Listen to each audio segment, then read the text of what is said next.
12. Inej.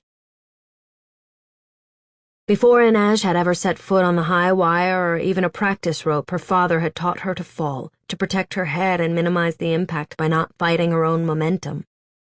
Even as the blast from the harbor lifted her off her feet, she was tucking into a roll. She hit hard, but she was up in seconds, pressed against the side of a crate, her ears ringing, her nose singed by the sharp scent of gunpowder. Inej spared Kaz and the others a single glance, then did what she did best. She vanished. She launched herself up the cargo crate, scaling them like a nimble insect, her rubber-soled feet finding grips and footholds.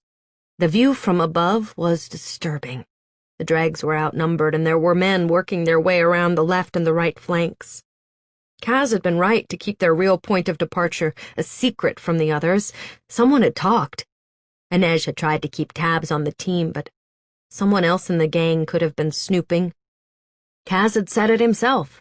Everything in Ketterdam leaked, including the Slat and the Crow Club. Someone was firing down from the masts of the new Ferroland. Hopefully that meant Jesper had made it to the schooner, and she just had to buy the others enough time to make it there as well.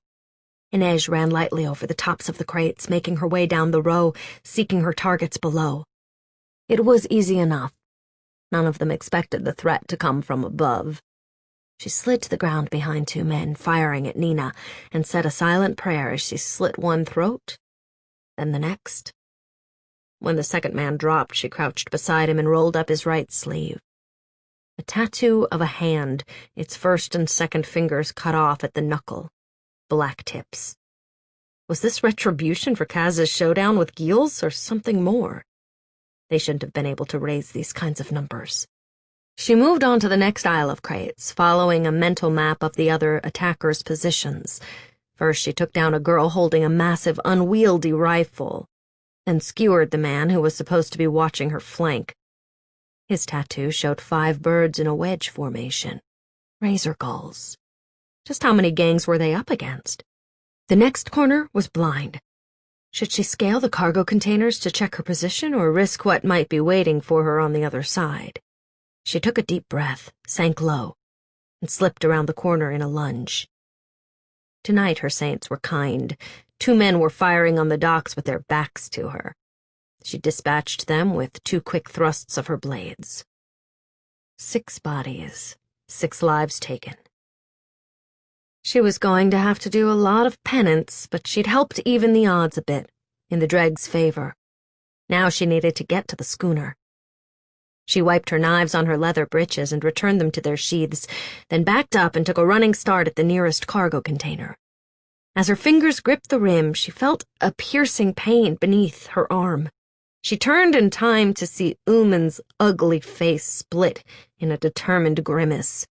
All the intelligence she had gathered on the black tips came back to her in a sickening rush.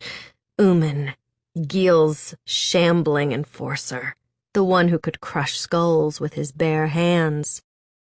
He yanked her down and grabbed the front of her vest, giving the knife in her side a sharp twist. Inej fought not to black out. As her hood fell back, he exclaimed, "Jason, I've got Brecker's wraith." "You should have aimed higher," Inej gasped. "Missed my heart." "Don't want you dead, Wraith," he said.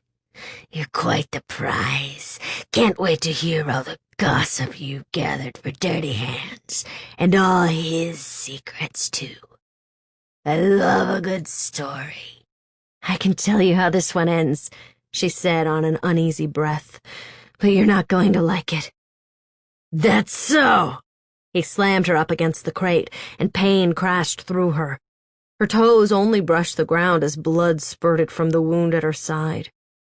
Uman's forearm was braced against her shoulders, keeping her arms pinned. "Do you know the secret to fighting a scorpion?" He laughed. "Talking nonsense, Wraith. Don't die too quick. Need to get you patched up." She crossed one ankle behind the other and heard a reassuring click. She wore the pads at her knees for crawling and climbing. But there was another reason, too, namely the tiny steel blades hidden in each of them. "The secret?" she panted. is to never take your eyes off the scorpion's tail. She brought her knee up, jamming the blade between Uman's legs.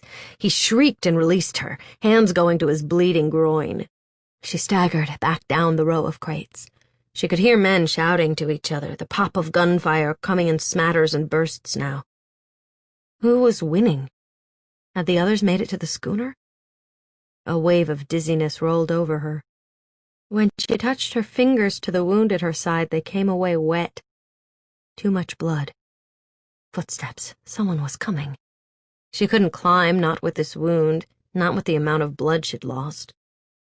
She remembered her father putting her on the rope ladder for the first time. Climb, Inej. The cargo containers were stacked like a pyramid here.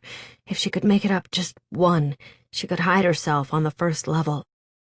Just one. She could climb or she could stand there and die. She willed her mind to clarity and hopped up, fingertips latching onto the top of the crate. Climb, Inej. She dragged herself over the edge onto the tin roof of the container. It felt good to lie there, but she knew she'd left a trail of blood behind her. One more, she told herself. One more, and you'll be safe. She forced herself up to her knees and reached for the next crate. The surface beneath her began to rock. She heard laughter from below. Come out, Wraith. We have secrets to tell. Desperately, she reached for the lip of the next crate again and gripped it, fighting through an onslaught of pain as the container under her dropped away. Then she was just hanging, legs dangling helplessly down. They didn't open fire. They wanted her alive. Come on down, Wraith. She didn't know where the strength came from, but she managed to pull herself over the top. She lay on the crate's roof, panting. Just one more. But she couldn't. Couldn't push to her knees, couldn't reach, couldn't even roll. It hurt too much. Climb, Inej. I can't, Papa, she whispered. Even now she hated to disappoint him. Move, she told herself. This is a stupid place to die. And yet a voice in her head said there were worse places. She would die here, in freedom, beneath the beginnings of dawn. She'd die after a worthy fight, not because some man had tired of her or required more from her than she could give. Better to die here by her own blade than with her face painted and her body swathed in false silks.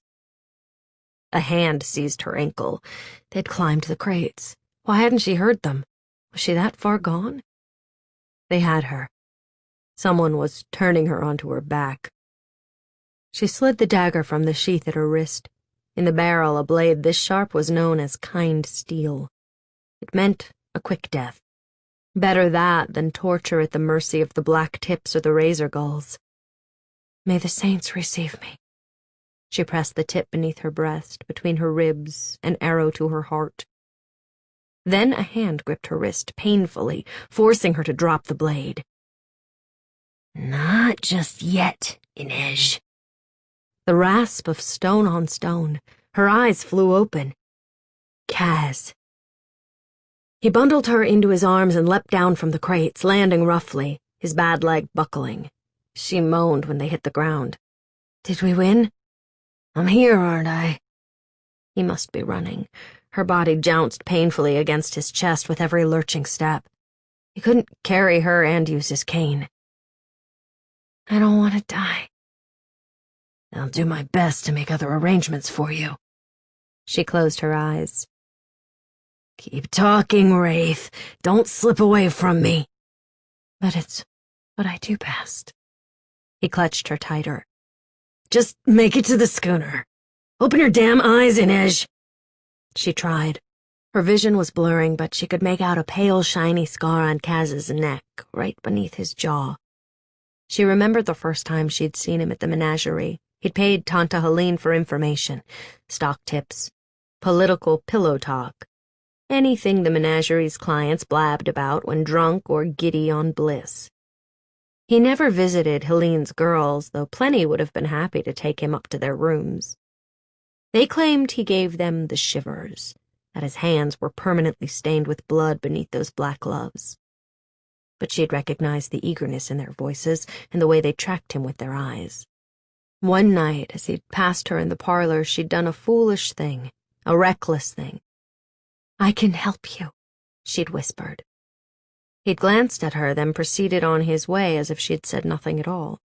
The next morning, she'd been called to Tanta Helene's parlor. She'd been sure another beating was coming, or worse. But instead, Kaz Brecker had been standing there, leaning on his crowhead cane, waiting to change her life. "I can help you," she said now. "Help me with what?" She couldn't remember. There was something she was supposed to tell him. It didn't matter anymore. "Talk to me, Wraith." "You came back for me." "I protect my investments." "Investments? I'm glad I'm bleeding all over your shirt." "I'll put it on your tab." Now she remembered. He owed her an apology. "Say you're sorry." "For what?" "Just say it." She didn't hear his reply. The world had grown very dark indeed. 13. Kaz. "Get us out of here!" Kaz shouted as soon as he limped aboard the schooner with Inej in his arms. The sails were already trimmed, and they were on their way out of the harbor in moments, though not nearly as fast as he would have liked. He knew he should have tried to secure some squallers for the journey, but they were hell to come by. There was chaos on deck, people shouting and trying to get the schooner into open sea as quickly as possible. "Specht!" he yelled at the man he'd chosen to captain the vessel, a sailor with a talent for knife work who had fallen on hard times and ended up stuck in the lower ranks of the dregs. "Get your crew in shape before I start cracking skulls." Specht saluted, then seemed to catch himself. He wasn't in the Navy any longer, and Kaz wasn't a commanding officer. The pain in Kaz's leg was terrible, the worst it had been since he'd first broken it falling off the roof of a bank near the Geldstraat. It was possible he'd fracture the bone again. Inej's weight wasn't helping, but when Jesper stepped into his path to offer help, Kaz shoved past him. "Where's Nina?" Kaz snarled. "Seeing to the wounded below. She already took care of me." Dimly, Kaz registered the dried blood on Jesper's thigh. "Wylan got dinged during the fight. Let me help you." "Get out of my way," Kaz said, and plunged past him down the ramp that led below decks. He found Nina tending to Wylan in a narrow cabin, her hands drifting over his arm, knitting the flesh of the bullet wound together. It was barely a graze. "Move," Kaz demanded, and Wylan practically leapt from the table. "I'm not finished," began Nina, then she caught sight of Inej. "Saints," she swore. "What happened?" "Knife wound." The cramped cabin was lit by several bright lanterns, and a stash of clean bandages had been laid out on a shelf beside a bottle of camphor. Gently, Kaz placed Inej on the table that had been bolted to the deck. "There's a lot of blood," Nina said on a low breath. "Help her." "Kaz, I'm a heart-render, not a healer. She'll be dead by the time we find one. Get to work." "You're in my light." Kaz stepped back into the passageway. Inej lay perfectly still on the table, her luminous brown skin dull in the swaying lamplight. He was alive because of Inej. They all were. They'd managed to fight their way out of a corner, but only because she prevented them from being surrounded. Kaz knew death. He could feel its presence on the ship now, looming over them, ready to take his wraith. He was covered in her blood. "Unless you can be useful, go away," Nina said without looking up at him. "You're making me nervous." He hesitated, then stomped back the way he'd come, stomping to purloin a clean shirt from another cabin. He shouldn't be this shaken up by a dock brawl, even a shootout. But he was. Something inside him felt frayed and raw. It was the same feeling he'd had as a boy. Those first desperate days after Geordie's death. Say you're sorry. That was the last thing Inej had said to him. What had she wanted him to apologize for? There are so many possibilities. 1,000 crimes. 1,000 stupid jibes. On deck, he took a deep breath of sea air, watching the harbor and Ketterdam fade from view on the horizon. What the hell just happened? Jasper asked. He was leaning against the railing, his rifle beside him. His hair was mussed, his pupils dilated. He seemed almost drunk, or like he'd just rolled out of someone's bed. He always had that look after a fight. Helvar was bent over the railing, vomiting. Not a sailor, apparently. At some point, they'd need to shackle his legs again. We were ambushed, Wyland said from his perch on the forecastle deck. He had his sleeve pushed up and was running his fingers over the red spot where Nina had seen to his wound. Jasper shot Wyland a withering glare.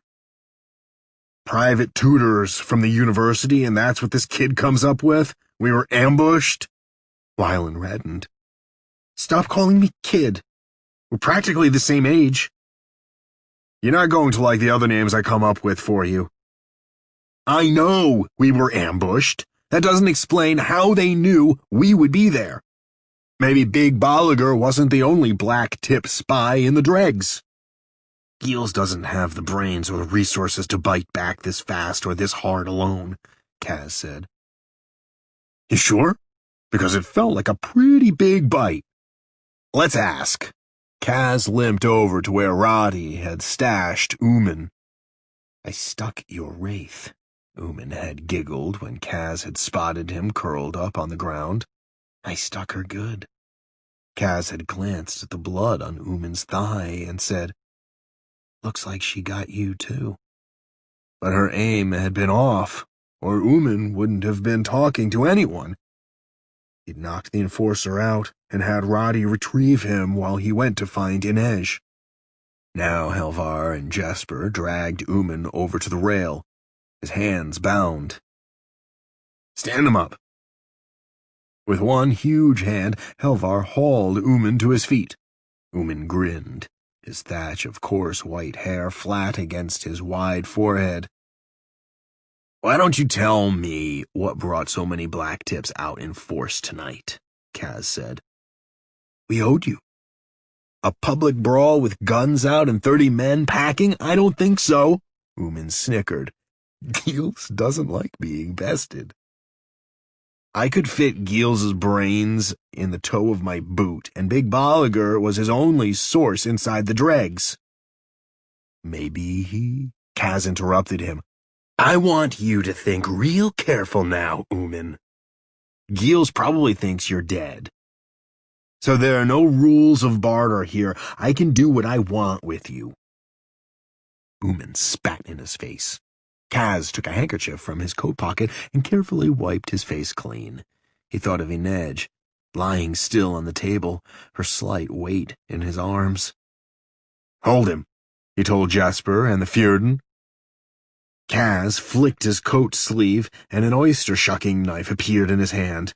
At any given time, he had at least 2 knives stashed somewhere in his clothes. He didn't even count this one, really, a tidy, wicked little blade. He made a neat slash across Ooman's eye, from brow to cheekbone, and before Ooman could draw breath to cry out, he made a second cut in the opposite direction, a nearly perfect X. Now Ooman was screaming. Kaz wiped the knife clean, returned it to his sleeve, and drove his gloved fingers into Ooman's eye socket. He shrieked and twitched as Kaz yanked out his eyeball, its base trailing a bloody root. Blood gushed over his face. Kaz heard Wyland retching. He tossed the eyeball overboard and jammed his spit-soaked handkerchief into the socket where Ooman's eye had been. Then he grabbed Ooman's jaw, his gloves leaving red smears on the enforcer's chin. His actions were smooth, precise, as if he were dealing cards at the Crow Club or picking an easy lock, but his rage felt hot and mad and unfamiliar. Something within him had torn loose. "Listen to me," he hissed, his face inches from Ooman's. "You have two choices. You tell me what I want to know, and we drop you at our next port, with your pockets full of enough coin to get you sewn up and buy you passage back to Kerch.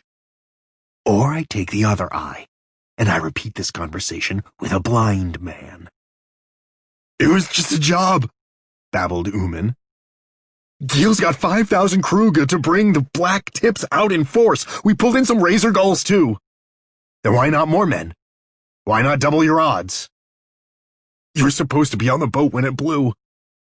We were just supposed to take care of the stragglers."